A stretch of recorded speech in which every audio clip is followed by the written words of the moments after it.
Robinhood versus Webull. What is the best app for beginners?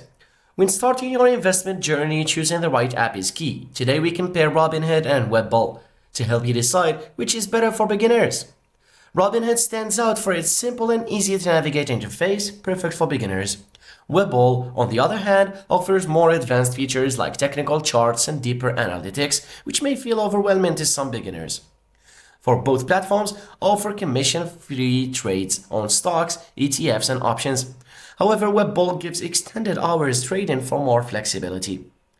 For educational resources, Robinhood's education section is basic but useful for new investors, whereas Webull provides more detailed research tools and technical indicators, which might appeal to those looking to dive deeper.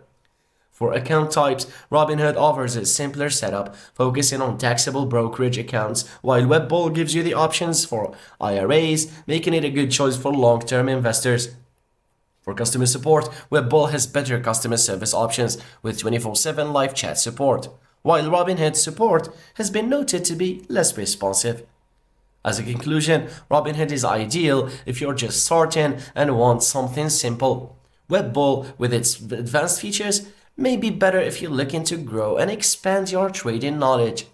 Now, thanks for watching.